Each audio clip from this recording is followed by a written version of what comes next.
Página 23. Valores primarios. Los siguientes capítulos intentan describir los cambios que ocurren en la cultura de las empresas norteamericanas, proporcionar una breve historia de las transiciones a través de las cuales ha pasado la administración y sugerir la necesidad de los nuevos valores. Después propongo 8 valores primarios, los que evolucionarán como suposiciones culturales comunes de la empresa. La mayoría de los lectores no concuerda conmigo con la selección de por lo menos uno de los 8. Algunos otros no me perdonarán por no haber incluido otro, o pondrán en duda mi juicio, sino mi estabilidad. Que estén o no de acuerdo no me preocupa mucho. Lo que me interesa es que las personas responsables de la cultura de las empresas y por ende de la riqueza de nuestro país reflexionen en los valores y creencias por los cuales somos empresarios.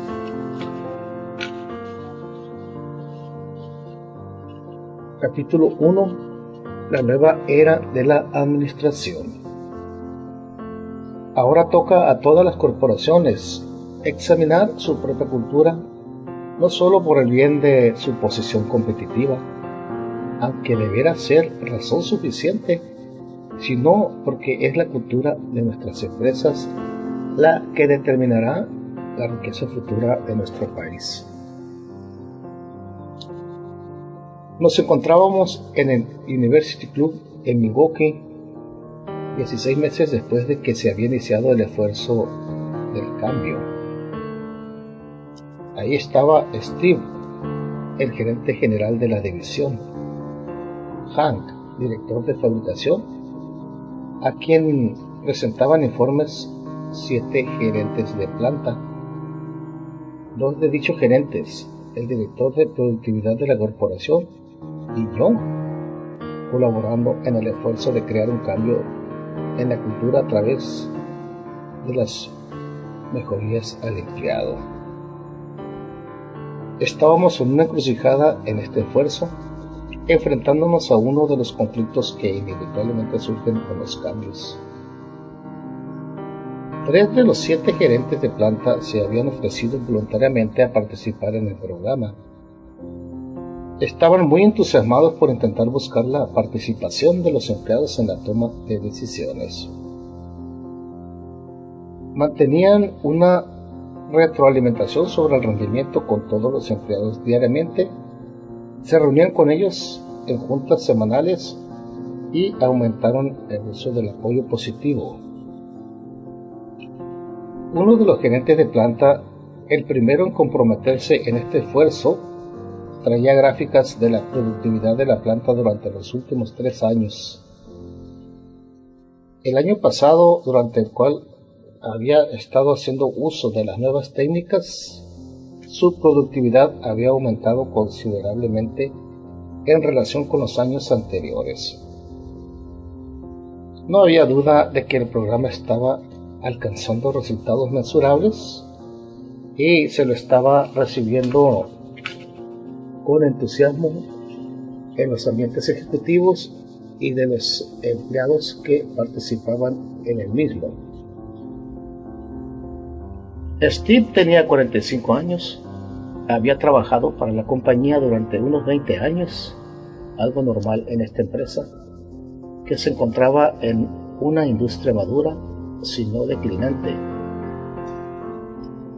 Steve era sincero en su deseo de involucrar a los empleados y había convocado a esta reunión porque ya había escrito una carta al vicepresidente ejecutivo en la cual hablaba de los puntos fuertes y débiles del programa a la fecha, así como de los cambios que tendrían que hacerse si se deseaba una diferencia verdadera en la cultura.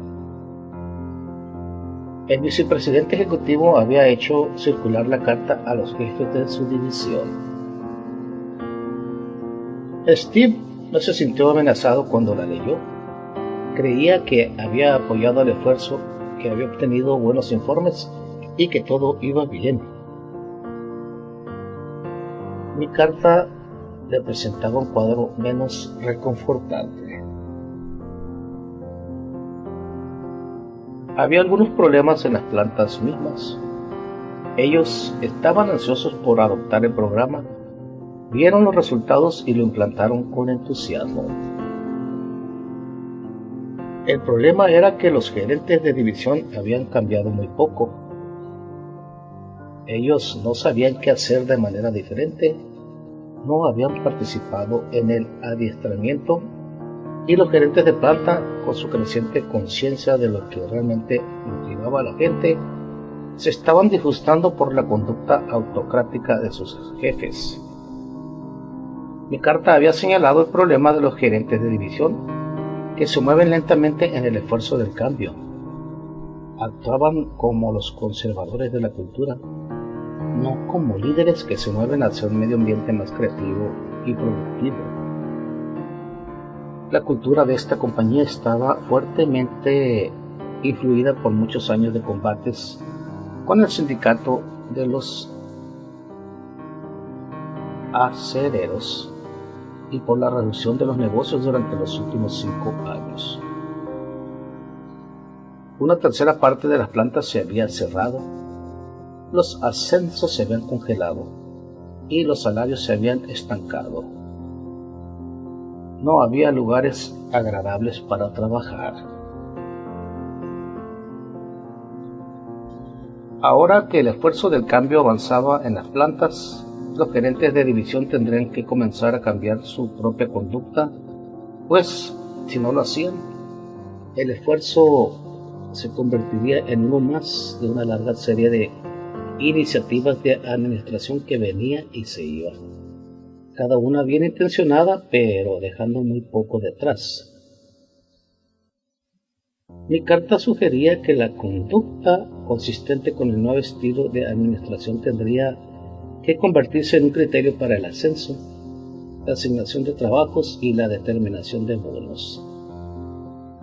El vicepresidente ejecutivo había escrito bien en el margen cercano a este párrafo antes de pedir que se copiara y se hiciera circular la carta. Era un asunto serio. Ahora los gerentes de división querían saber qué se suponía tenían que hacer.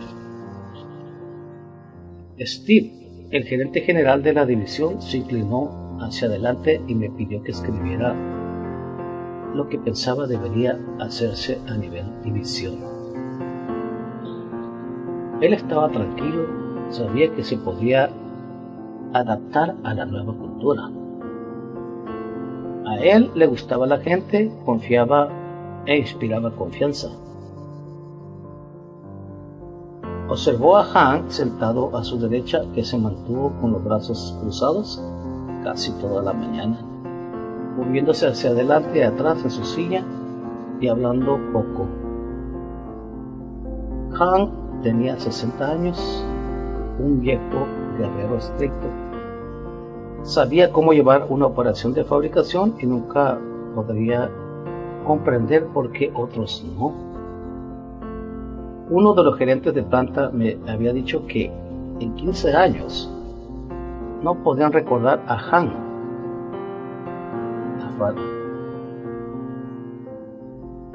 alabándolos por algún logro. Se suponía que uno debía hacer un buen trabajo en el mundo de Hank, y había pocas razones para halagar a la gente por cosas que de todos modos tenía que hacer. Hank no estaba a gusto en esta reunión. Se sentía resentido por mi carta y hacia mí, alguien que jamás había dirigido una planta. A ver, ¿quién era yo para enseñarle a él, el gran veterano? Tenía un punto a su favor, pues yo no habría dirigido ninguna de sus plantas. Sabía muy poco de equipo o del proceso de fabricación.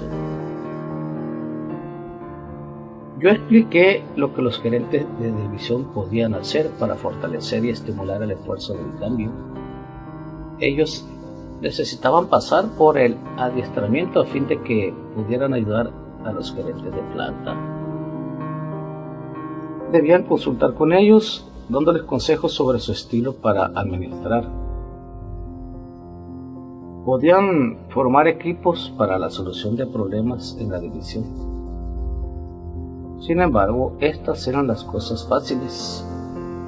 Lo difícil se estaba acercando.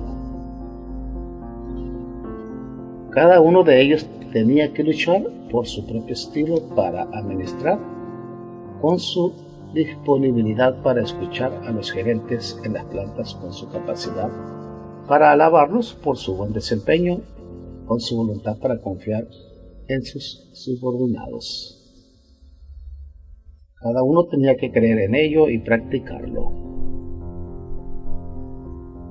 Han, su rostro estricto, firmemente controlado, sus labios moviéndose al escuchar, estaba llegando al límite de su control y finalmente explotó. Tú nos has perdido. Hiciste un trabajo muy pobre en este programa. Nunca entendimos que era para los gerentes de división. Yo he estado administrando estas plantas durante más de 30 años y no pretendo andar por allí adulando a los empleados cada hora. Ellos conocen su trabajo y yo conozco el mío. Escucho a mis gerentes de planta. Si tienen quejas, oigámoslos. Ellos saben también cuando están haciendo un buen trabajo. No necesitan que les esté dando palmaditas en el hombro. Steve observaba a Hank y cuando este terminó, lentamente se volvió hacia mí con una sonrisa casi apenada. Steve sugirió que pasáramos al siguiente tema. No quería responder a la expresión de Hank, y yo tampoco. Uno fácilmente podía enojarse con Hank, es duro y carente de simpatía. Es la antítesis del gerente participativo de la nueva era. En cierto nivel, él mismo es un problema, y sin embargo también es una víctima. Es un accidente cultural condicionado por el sistema que requería que los gerentes fueran duros e inflexibles. Se había enfrentado a los sindicatos y había sido premiado por su rigidez. Había tratado con dureza a sus gerentes y había obtenido buenos resultados. Nuevamente se le había premiado. Hank sufre. Intelectualmente reconoce que lo que está sucediendo en su compañía y en otras es correcto. Emocionalmente está inseguro de su capacidad para adaptarse. Se le ha pedido que cambie del combate a la colaboración y tiene miedo de fallar. Ha sido traicionado, pues se le enseñó a ser estricto y exigente, y ahora se le pide ser sensato y estimular la participación en todos los niveles. Es la desgracia del futuro shock que ahora está barriendo con nuestras corporaciones. Y no está solo. Lo acompaña la mayoría de los gerentes de Estados Unidos.